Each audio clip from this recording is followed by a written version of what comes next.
So, Mark, before we get started, we have to say thank you so much for your generosity and contributions to Rock the Rich Center. Last year, you helped us by donating to our silent auction, and we are thrilled to have you with us again this year. All the proceeds from your donations will go directly to help the Rich Center for Autism. So, thank you so, so much. You're welcome. I mean, my pleasure. Anytime.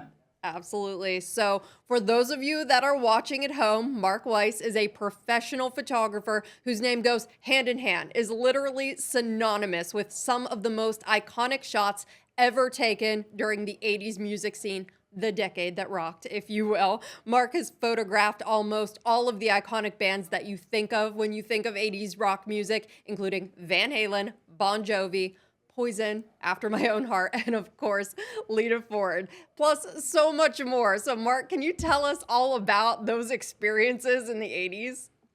Oh, wow. All of them. Some of them, maybe for time Well, you purposes. mentioned a few bands, so I can give you a little bit of background on that. So the first time I shot Bon Jovi was actually John Bon Jovi. He was 18 years old. I was shooting Southside Johnny and the Asbury Jukes at Freehold Raceway down the street from my house. I was already like a staff photographer for Circus magazine, and I figured I'd shoot Southside, and then I'm shooting Southside on the side of the stage, while the rest, which was John's band that he was in at the time, was performing, and Southside goes to me, goes, "You should be shooting that kid up there." And I thought he just wanted to get rid of me. So I said, okay. And I took my photo. He was drinking a beer. And then I went and took a roll of film of young John Bon Jovi at the time. And I found out like years later that I didn't even know who it was at the time. But when I did a little research, when I was doing my book, The Decade That Rocked, I put it in my book. Like I found out, like I didn't even know I shot those photos. I found out like right before the deadline on the book. And then fast forward 3 years from that, his first album came out, and I was shooting ZZ Top at Madison Square Garden, and they just won. They won best song on a radio station in Long Island for Runaway. And I didn't know who they were then either, but I knew the song because they were playing on the radio a lot. And then I kind of put two and two together, and I shot a roll of film opening up for ZZ Top. And then fast forward 2 years is when I got a call from Doc McGee, who was managing Motley Crue at the time. And I was on tour with Motley Crue and doing all their pictures. He's like, "I got this band in Jersey that kind of lived by you where you were growing up in Sayreville. And I lived in Old Bridge, which is the next town. And I think you guys will get along. And, we got another album coming out. We want you to do the publicity photos." And I said, okay, sure. And they came to my studio in New York City, and we became fast friends, and the rest is history. And the next year when Slippery came out, I did the album cover for Slippery When Wet, So good. and that blew up. And then we toured around the world, and I did John's solo projects and kind of, the Moscow Peace Festival with John, and, pretty much did whatever he did, Farm Aid. And, I was the guy. So that's my little Bon Jovi story.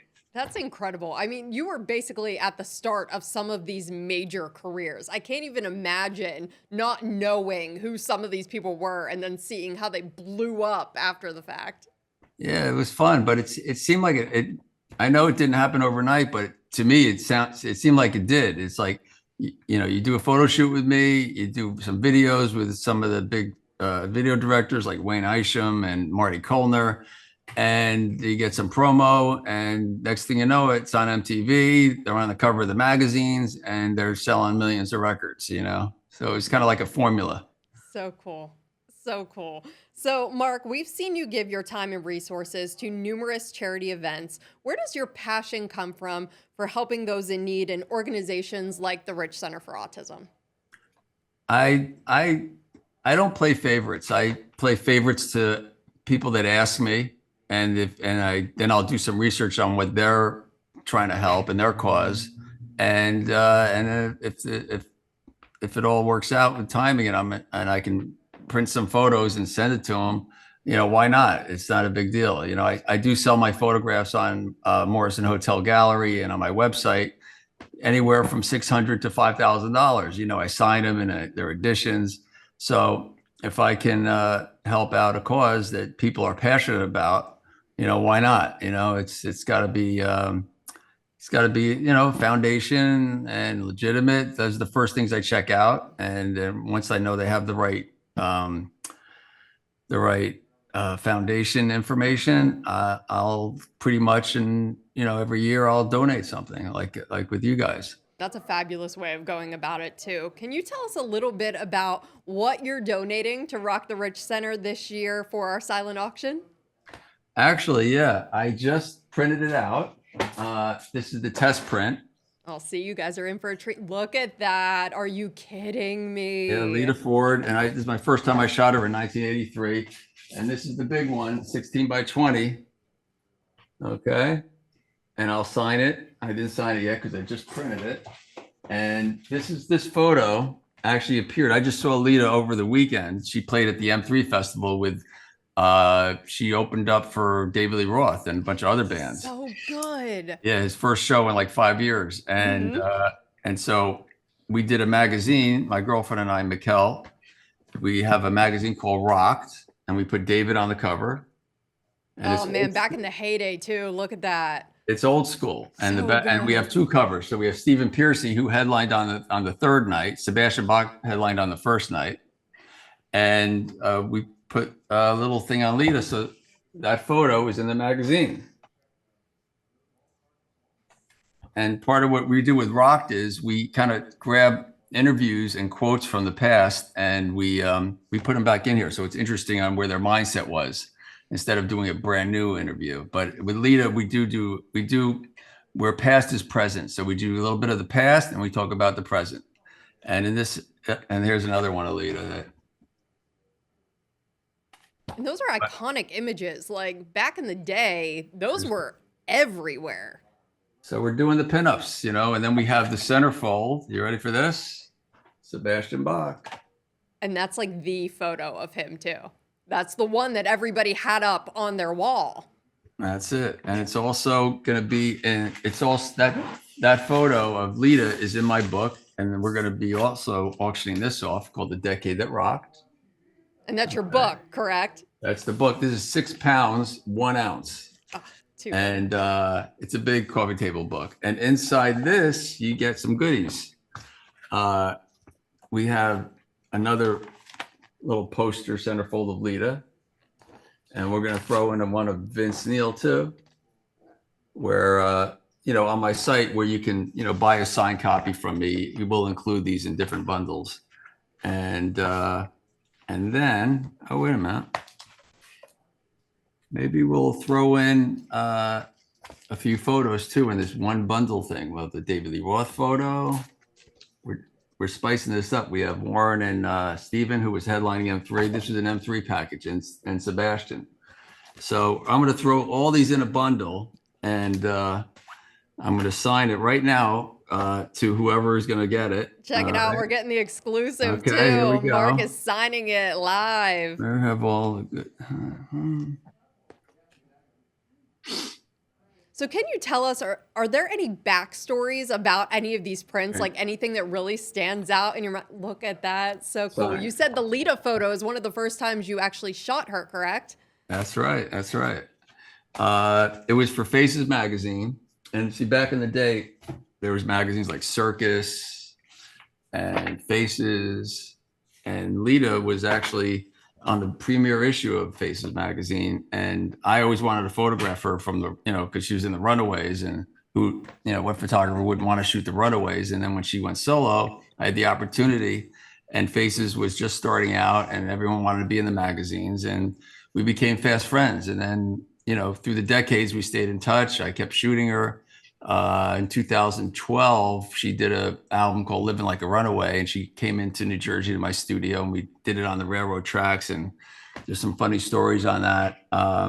So she's great. She's amazing. She's in great spirits. She's looks great. She sounds great. She has a great band. I mean, you guys are in for a treat for sure. Oh, she's so good. We've seen her multiple times around Ohio, and she's just been top tier.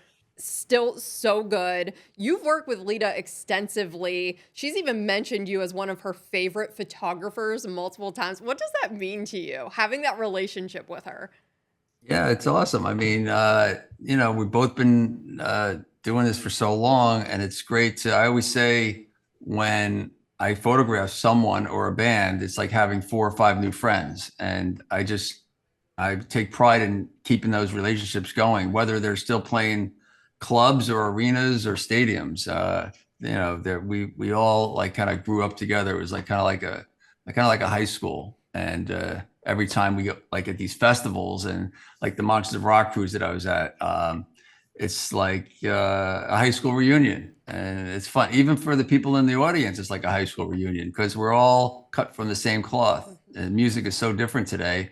And my generation and a little younger that were like 14 and 15 when I was like 21 and 22, were listening to Twisted Sister and Poison and all those bands.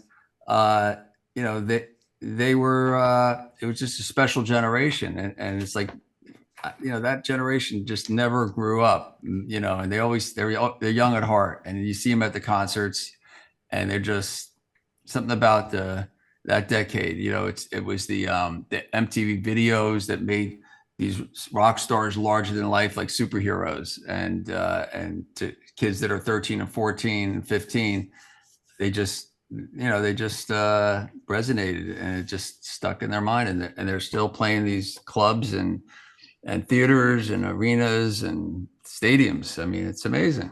It was definitely all about having fun during that era of rock music. And I feel like a lot of people are gravitating toward that now. Like classic rock, 80s rock is making such a big comeback. And it's just so fun to go to these concerts. And you really do, not to steal a line from Poison, have nothing but a good time.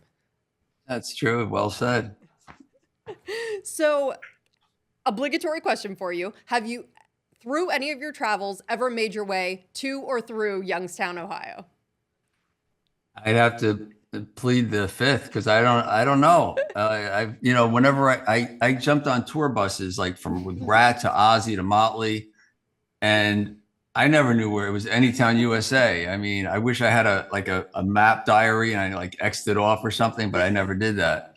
So chances, it does sound familiar, but I can't like tell you what the deli was back then. Well, we have a really great concert coming up on May 31st with Lita Ford if you want to make your way through So where, Youngstown. so how long has that place been up for? Is it a new venue? So the Youngstown Foundation Amphitheater has been up probably 3 years or so. It's like a nice outdoor amphitheater right in Oh, the wow. heart of the city. And it's perfect for something like this. It is going to be a treat for everybody with the rock vibe and Lita. And then we have the Yeah. Vindies opening for her, which are a fantastic local band. It's just going to be I saw insane. I saw the Vindies opening up for Pat Benatar and Yes.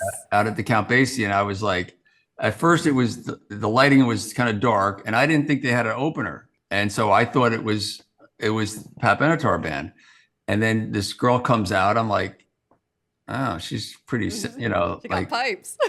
Yeah, no, no. When she came out and she was Mhm. just, wearing like kind of like fishnetty Oh, stuff. yeah. It wouldn't. It was like out of character for Pat, and I was like, "That's not Pat." And then she turned around and it wasn't. But this girl like had such presence, and I hmm actually introduced myself. I was really impressed, and I shot the show. It was a great show. They're Oh wow, that's amazing. fantastic. Yeah, so the venues are opening for Lita, and that's like our ticket. So that's gonna be it's gonna be so good. Female rock power. I love it. Yeah, It's gonna be yeah. good. So I have to ask you about Alice Cooper. You are a big Alice Cooper guy. He actually has a day dedicated to him here in Youngstown because we love him so much. So tell me about your relationship with him, and you've even done some of his songs, right? Right, right. So in 1977, I was still sneaking my camera.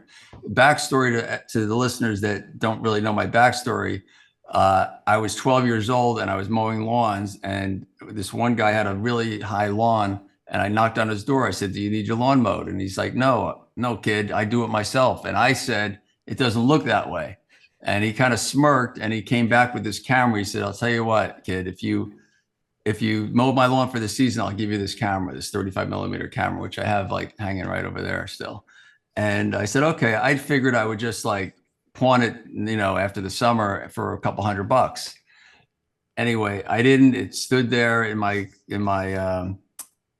room, And I started taking pictures the next year of like people, my brother and all that. And then I started going to concerts, and then I kind of got the bug. And then I started selling my pictures in front of the concerts and out of my high school locker for $1 a piece. And Alice was one of them. I shot him at Nassau Coliseum, and I got arrested for selling my pictures at a Kiss concert. And then I went to Circus magazine the next day. And then within a year, I was their staff photographer. But that's my story of being a rock photographer. But as far as Alice Cooper goes, when I saw Alice and Kiss, to me, like theatric rock, I mean, it was just amazing. For like something about that resonated, and then through the years, when I became, Mark Weiss, the photographer for Circus magazine, I was getting a lot of respect, and management and publicists would call me. And now I'm doing photo shoots with Alice Cooper and Kiss and everyone. And Alice in particular, I mean, I love his songs. I mean, they're so catchy and they're so rock, and the theatrics is amazing. And so through the decades, I would dress up like Alice because we have the same structure, same kind of hair, and I would make a good Alice.